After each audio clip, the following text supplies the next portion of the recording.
आज के इस युग में विज्ञान ने इतनी तरक्की कर ली है जितना हम पिछले 100 वर्षों में भी नहीं कर सके थे। फिर भी आज हम प्राचीन भारत के समृद्ध विज्ञान की बराबरी नहीं कर सके हैं, जो ऋषि मुनियों के प्राचीन काल में अपने सर्वोच्च शिखर पर थी। पुष्पक विमान उस काल के महत्वपूर्ण आविष्कारों में से एक है, जिसका रहस्य आज भी बरकरार है। दोस्तों, आज के इस एपिसोड में हम पुष्पक विमान से जुड़े अद्भुत रहस्यों के बारे में बात करेंगे।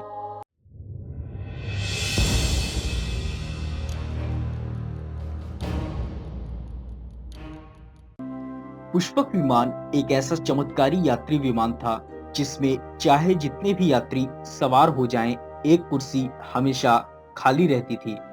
यही नहीं, यह विमान यात्रियों की संख्या और वायु के घनत्व के हिसाब से स्वयं अपना आकार छोटा या बड़ा कर सकता था।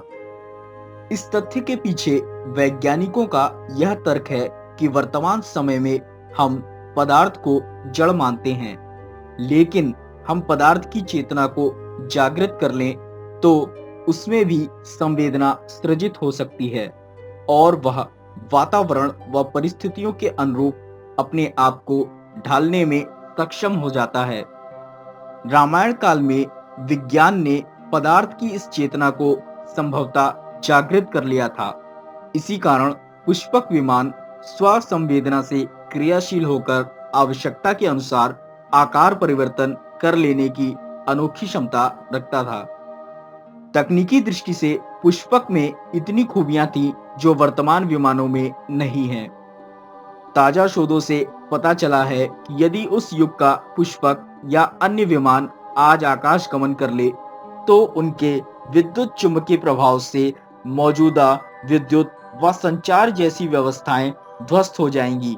पुष्पक विमान के बारे में यह भी पता चला है कि वह उसी व्यक्ति से संचालित होता था जिसने इस विमान संचालन से संबंधित मंत्र सिद्ध किया हो, मसलन जिसके हाथ में विमान को संचालित करने वाला रिमोट हो।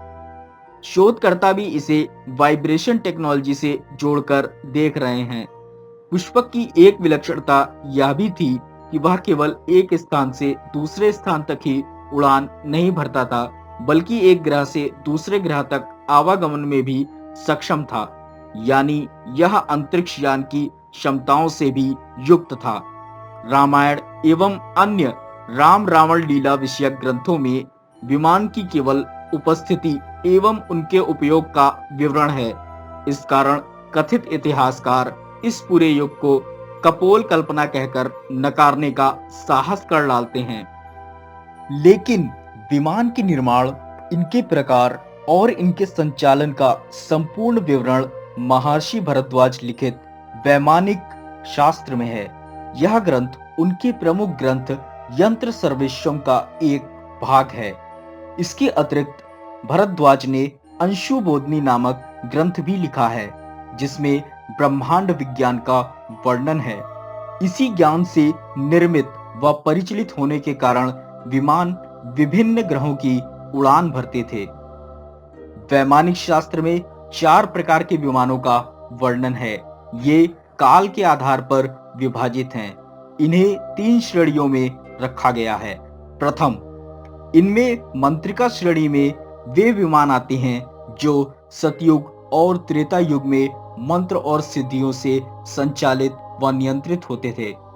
दूसरी श्रेणी तंत्रिका है, जिसमें तंत्र शक्ति से उड़ने वाले विमानों का ब्यौरा है।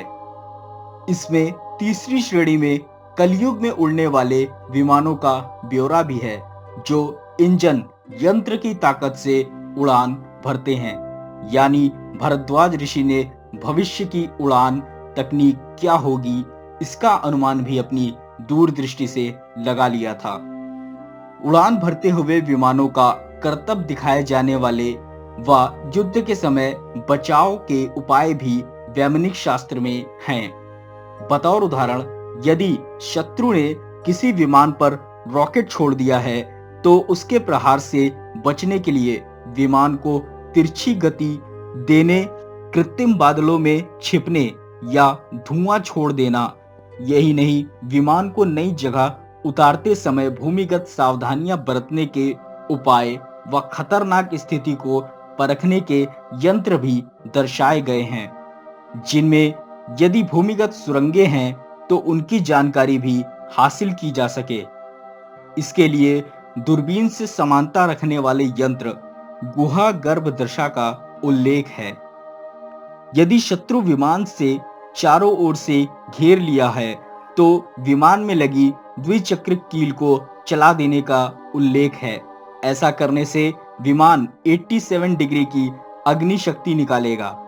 इसी स्थिति में विमान को गोलाकार घुमाने से शत्रु के सभी विमान नष्ट हो जाएंगे। इस शास्त्र में दूर से आते हुए विमानों को भी नष्ट करने के उपाय बताए गए हैं। विमान से 4087 प्रकार की घातक तरंगे फेंककर शत्रु विमान की तकनीक नष्ट की जा सकती है। जाहिर है, विमान शास्त्र लेखक की कोरी कल्पना नहीं हो सकती। दोस्तों, आज के एपिसोड में बस इतना ही। एपिसोड आपको कैसा लगा? प्लीज मुझे कमेंट में बताइए। अच्छा लगे तो जरूर से लाइक कीजिए। साथ ही चैनल को सब्सक्राइब कीजिए, जिससे आप आने वाली वीडियो मिस ना करें। मैं हूं आपका दोस्त भुवनेश। फिर से मिलेंगे एक नए एपिसोड में। तब तक के लिए नमस्कार।